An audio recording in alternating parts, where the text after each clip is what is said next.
جب رسول زمین کے اندر کی بات سن سکتے ہیں تو کیا زمین کے اوپر رہنے والے رسول کو پکاریں تو وہ نہیں سنیں گے؟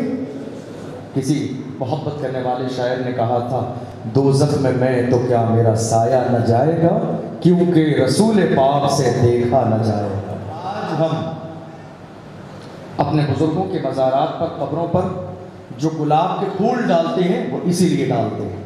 اللہ کے رسول صلی اللہ علیہ وسلم صحابہ کی ایک مقدس جماعت کے ساتھ مدینہ شریف میں یا مکے میں ایک قبرستان کے قریب سے گزرے۔ کہاں سے گزرے؟ قبرستان کے قریب سے میرے آقا صلی اللہ علیہ وسلم گزرے۔ فَسَمِعَ صَوْتَ إِنسَانَيْنِ، تو میرے نبی نے دو قبر میں جو موجودہ شخص تھے اپنے کانوں سے ان کی آواز سنی۔ اس کا مطلب یہ ہوا کہ رسول اللہ کے کان ہمارے کانوں کی طرح نہیں ہیں۔ قبر میں جو انہیں عذاب دیا جا رہا ہے، میرے آقا صلی اللہ علیہ وسلم اپنے کانوں سے اس آواز کو سن رہے ہیں۔ تو کہہ دیتے ہیں نبی ہماری طرح ہے، غلط بات ہے، یہ اچھی بات نہیں ہے رسول اللہ کے بارے میں اس طرح کی بات کرنا۔ میرے آقا نے بخاری کی حدیث سے صفحہ نمبر 34 پر فَسَمِعَ صَوْتَ إِنسَانَيْنِ، حضور نے دو شخصوں کی آواز جو قبر میں تھے، میرے رسول کے کانوں تک وہ آواز آئی، میرے نبی نے سنا۔ فَقَالَ يُعَذِّبَانِ فِي قُبُورِهِمَا، وہ دو شخص انہیں قبر میں عذاب دیا جا رہا تھا۔ کیا ہو رہا تھا؟ عذاب دیا جا رہا تھا۔ ہمیں اور آپ کو یہ سوچنا ہے، لوگ یہ سوچ لیتے ہیں آج کے دور میں کوئی بات نہیں، جب مر جائیں گے تو دیکھا جائے گا۔ قبر کا حال کس کو پتہ ہے؟ دیکھا جائے گا، جب وقت آئے گا دیکھا جائے گا۔ لوگ غسل دے دیں گے، کفن دے دیں گے، جنازہ پڑھ لیں گے، دفن کر دیں گے، اس کے بعد دیکھا جائے گا۔ لیکن ذہن میں یہ بات ہمیشہ رکھیے، یہ کوئی لازم نہیں ہے کہ آپ کو غسل ملے گا، یہ کوئی لازم نہیں ہے کہ آپ کو کفن ملے گا، یہ کوئی لازم نہیں ہے کہ آپ کی جنازے کی نماز پڑھی جائے گی۔ کفن بھی بڑے خوش قسمت لوگوں کو میسر آتا ہے، غسل بھی بڑے عظیم لوگوں کو ملتا ہے، جنازے کی نماز بھی بڑے عظیم لوگوں کو ملتی ہے۔ یقین جانیے آپ، یہ بڑی عظیم چیز ہے۔ میرے آقا صلی اللہ علیہ وسلم نے دو لوگوں کی آواز سنی۔ کہاں سے سنی؟ زمین کے اندر کی آواز۔ کہاں کی آواز؟ تو ذرا غور کیجئے، جب رسول زمین کے اندر کی بات سن سکتے ہیں تو کیا زمین کے اوپر رہنے والے رسول کو پکاریں تو وہ نہیں سنیں گے؟ جب قبر کے اندر سوال و جواب ہو رہے ہیں، پریشانی ہے، تو میرے آقا صلی اللہ علیہ وسلم سن رہے ہیں۔ فقال نبی صلی اللہ علیہ وسلم یعذبان، میرے نبی نے صحابہ اکرام سے فرمایا، اے میرے صحابہ، تمہیں معلوم ہے کہ یہ جو دو قبر کے مردے ہیں، ان دونوں پر ان کے گناہوں کی وجہ سے عذاب ہو رہا ہے۔ میرے نبی نے فرمایا۔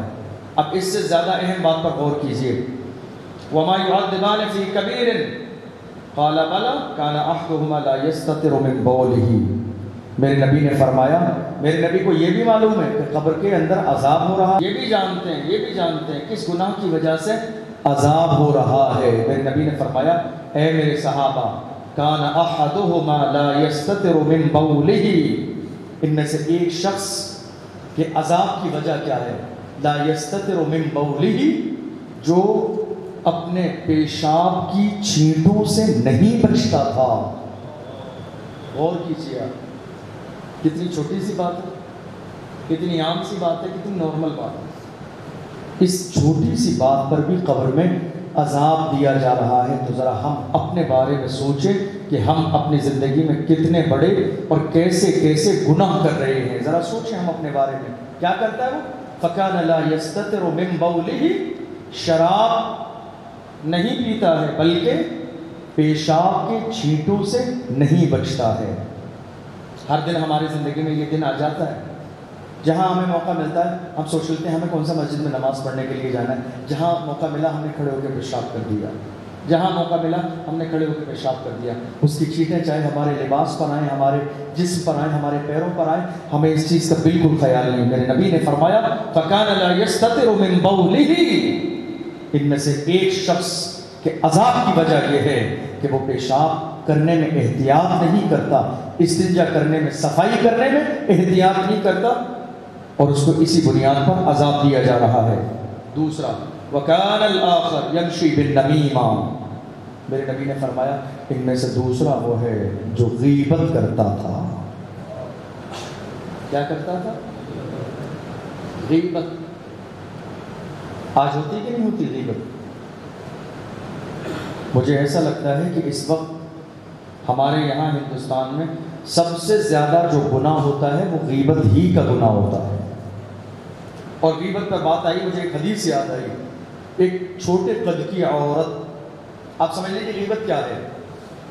بہت سارے لوگ ایک شخص کی دوسرے شخص کو پوری بات بتا دیتے ہیں ٹوٹل، اور اس کے بعد کہا جائے غیبت مت کرو، کہتے ہیں میں تو بس بات بتا رہا تھا. پھر غیبت کیا ہوتا ہے؟ کسی کی بات بتانا ہی تو غیبت ہے، کسی کے عیب کو بیان کرنا ہی تو غیبت ہے، کسی کے لیے ایسی بات بتانا جو اس کے سامنے کی جائے تو اسے ناپسند ہو، یہی غیبت ہے. اب آپ اندازہ لگائیے، ہماری ماں اور بہنیں ذرا غور سے سنیں غیبت کیا ہے. ایک عورت جس کی لمبائی کم تھی، قد چھوٹا تھا، رسول اللہ کی بارگاہ میں آئی سوال پوچھنے کے لیے. کوئی مسئلہ تھا، میرے آقا صلی اللہ علیہ وسلم سے مسئلہ پوچھ لیا. لمبائی کم ہے، قد چھوٹا ہے، مسئلہ پوچھ لیا میرے نبی سے. مسئلہ پوچھنے کے بعد واپس جانے لگی. حضرت عائشہ صدیقہ رضی اللہ تعالی عنہ، ہم سب کی ماں، ام المومنین کی اس عورت پر نظر پڑی. تو نظر پڑنے کے بعد حضرت عائشہ صدیقہ نے فرمایا یا رسول اللہ اس عورت کی لمبائی کتنی کم ہے، بالکل چھوٹی سی ہے. کیا کہا؟ اس عورت کی لمبائی کتنی کم ہے، بالکل چھوٹی سی ہے. میرے نبی نے فرمایا عائشہ جا کے معافی مانگو، تم نے اس عورت کی غیبت کی ہے. عائشہ جا کے معافی مانگو، جا کے معافی مانگو، تم نے اس عورت کی غیبت کی ہے. یا رسول اللہ میں نے کیا غیبت کی؟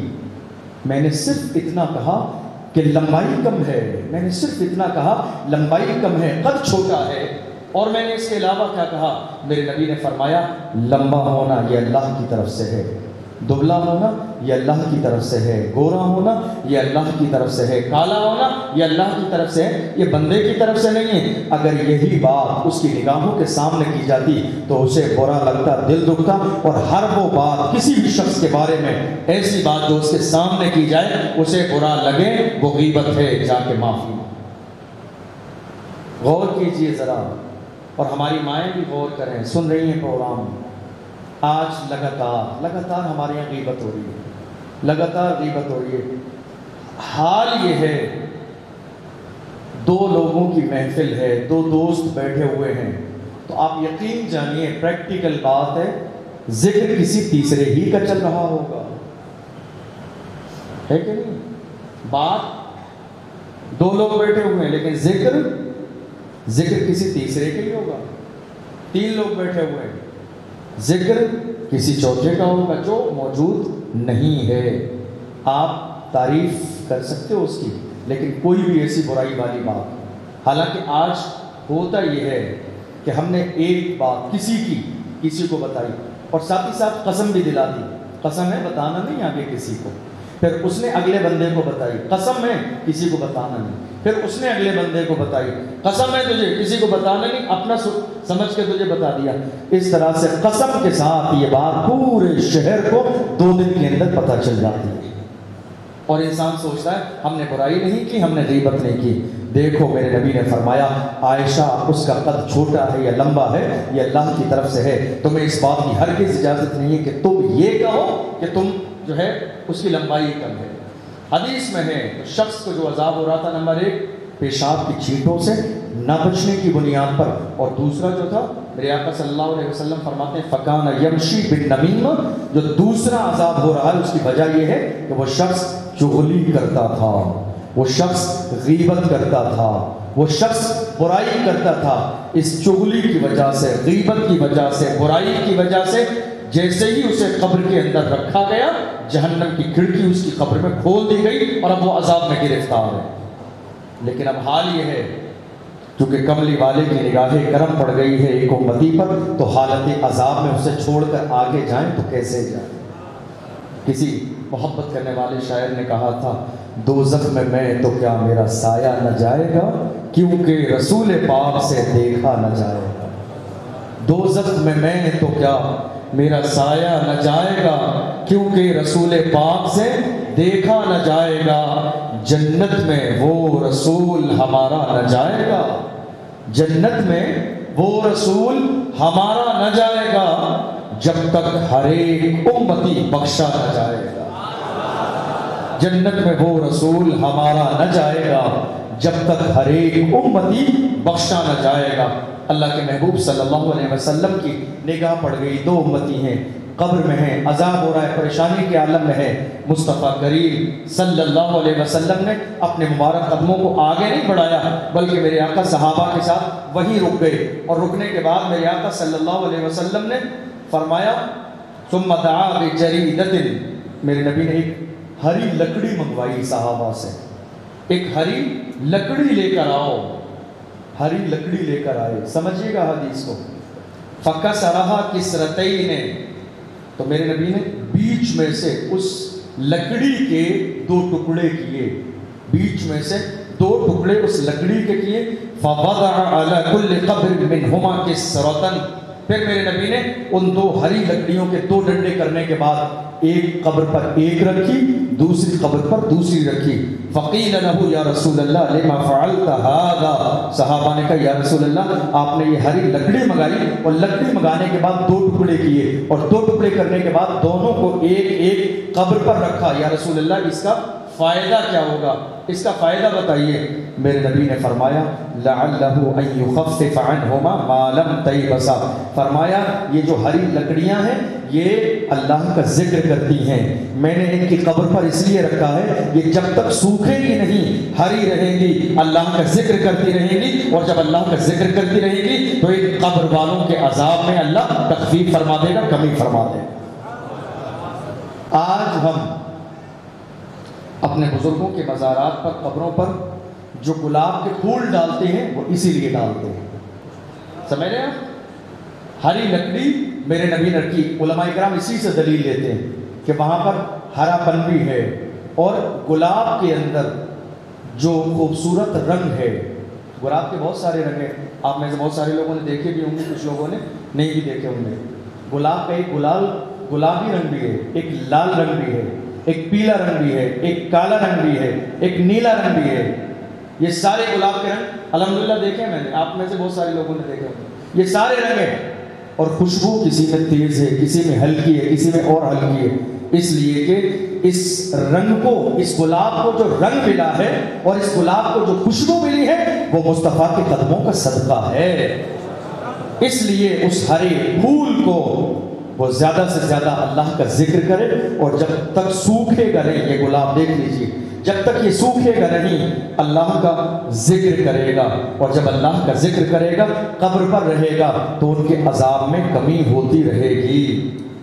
اس لیے میں ہمیشہ کہتا ہوں محفل ہو جائے تو یہاں سے تھوڑے سے پھول اٹھا کے لے جایا کیجیے قبرستان اپنے بزرگوں کی قبر پہ ڈالنے کے لیے، کیونکہ یہ وہ عظیم پھول ہیں، یہ آپ کے مارکیٹ والے پھول کی طرح نہیں ہے، یہ عظیم پھول ہیں جہاں رسول اللہ کی حدیث پڑھی جائے، ذکر کی محفل ہو۔ اب ایسا نہیں ہے کہ سارے مجمع پہ محفل کی بارش ہو اور یہ پھول محروم رہ جائیں، بلکہ سب سے پہلے تو رحمت یہی نازل ہوگی جہاں سے درود کی محفل کا ذکر شروع ہوتا ہے۔ تو میرے نبی نے کیا کیا؟ پھول ہم اسی لیے ڈالتے ہیں، میرے نبی نے دو شاخیں کی، دونوں کو ایک ایک قبر پہ ڈال دیا اور فرمایا جب تک یہ ہری رہے گی ان کے عذاب میں کمی ہوتی رہے گی۔ یاد رکھیے قبرستان میں ہم آج کیا کرتے ہیں، اگر بتی جلا کے قبر کے اوپر لگا دیتے ہیں، یہ منع ہے، یہ منع ہے۔ کچھ علماء کرام نے کہا اگر کوئی آدمی لگانا ہی چاہتا ہے تو بہتر ہے دور لگا دے قبر سے، لیکن مجھے تو لگتا ہے یہ ضروری ہے ہی نہیں۔